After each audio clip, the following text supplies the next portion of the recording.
Salut les gens, vous savez ce que ça donnerait si un film mettait en scène Luffy, Captain America, le pendant féminin d'Adrien Méniel et The Rock qui combattent Cold Charmed? De la merde. Mais non, t'es censé dire que ça va être trop bien, comme ça après je te contredis et j'ai l'air intelligent. Ça donnerait un super film. Un super film? Ah, tu me dégoûtes. Heureusement que je suis là pour te rectifier.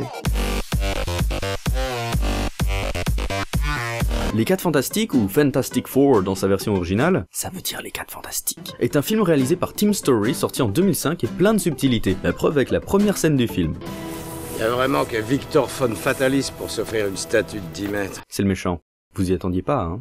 Reed est un savant absolument génial, mais dans une sacrée dèche. Financièrement, j'entends. Il va donc chercher des financements auprès de Fatalis. Je suis méchant. Et pour présenter son projet, il utilise pas un petit paperboard, non, lui il fait péter la projection 3D. Peut-être qu'ils font vraiment leur réunion comme ça aux États-Unis. Fatalis n'est pas totalement convaincu par le projet de Reed qui consiste à aller dans l'espace pour se prendre une tempête cosmique dans la gueule, mais il accepte l'offre et scelle le contrat par une poignée de main virile. Peut-être qu'ils font vraiment comme ça aux États-Unis, hein, pas de papier, juste ils se serrent la main, hop, le contrat est signé. Reed, Fatalis, The Rock, Suzanne et son frère vont dans l'espace et on apprend quelque chose de très intéressant sur leurs uniformes. Les tissus de synthèse sont une seconde peau et s'adaptent aux besoins individuels du corps. Certes. C'est fantastique.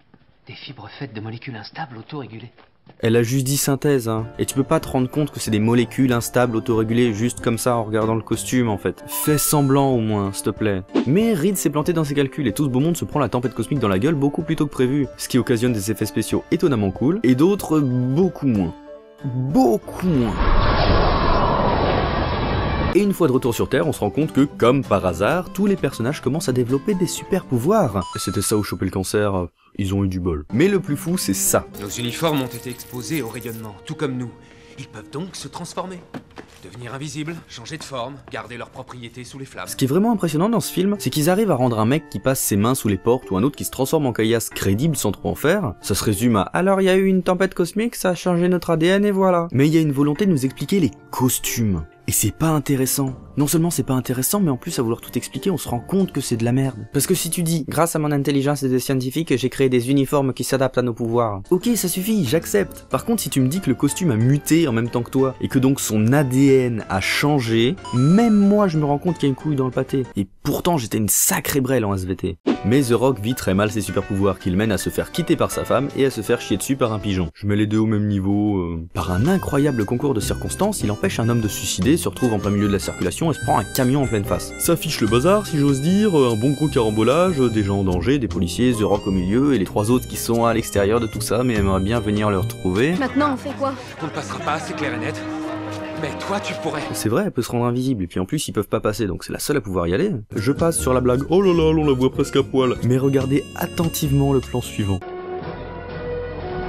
Les deux y passent tranquilles. Clairement c'était juste pour l'humilier en public qu'il en fasse déshabiller. Les gens en danger se font tous sauver par les héros, tout le monde est content, ils passent à la télé, le peuple se met à les appeler les 4 Fantastiques. Roll credits. Et après cette folle journée, ils vont tous chez Reed qui leur montre les petites installations qu'il a fait chez lui. Je tiens à rappeler que ce mec est censé être dans la dèche. S'ensuit une bonne partie du film où on les voit tous cohabiter, où on se rend compte que tout le monde est content, c'est la maison du content. D'ailleurs, ils apprennent tous à mieux comprendre et maîtriser leurs pouvoirs, à commencer par Suzanne. Tu devrais pouvoir dévier la lumière sur les objets et même les gens. Enfin, si tu pouvais maîtriser tes émotions. Parce que les femmes, c'est trop des êtres émotionnels, tu vois. Mais pendant ce temps, The Rock a la haine et aimerait bien redevenir comme avant. Heureusement, Fatalis, qui s'est récemment découvert une nouvelle passion, tuer des gens, est quelqu'un de très sympa et l'aide à perdre ses pouvoirs. Mais en fait, c'était un piège. Maintenant que The Rock est hors d'état de nuire, Fatalis va tuer Reed. Il n'y arrive pas. Parce que Suzanne vient le sauver. Puis ensuite, The Rock vient les sauver. Parce qu'il a retrouvé ses pouvoirs. Et ensuite, ils sont rejoints par le Capitaine.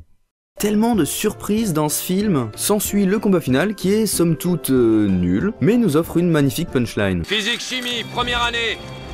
Qu'est-ce qui se produit quand on fait refroidir un métal brûlant? Punchline de fin de film. Ça montre bien le niveau. Les héros font la fête, tout le monde est content, on nous laisse entendre que Fatalis va revenir plus fort que jamais, et fin du film. Verdict. Ça craint.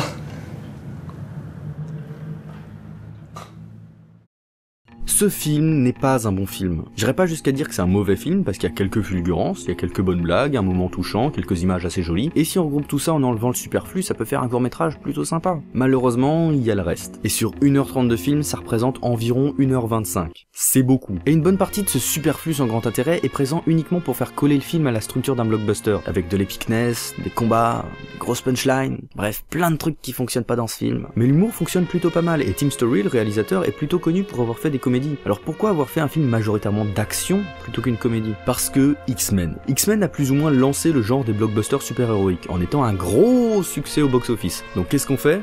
On fait pareil. Et si notre matériau de base n'est pas le même que les X-Men et serait plutôt adapté pour une comédie, bah on prend un mec qui fait des comédies, mais on lui dit de faire tout comme X-Men. Merci Hollywood.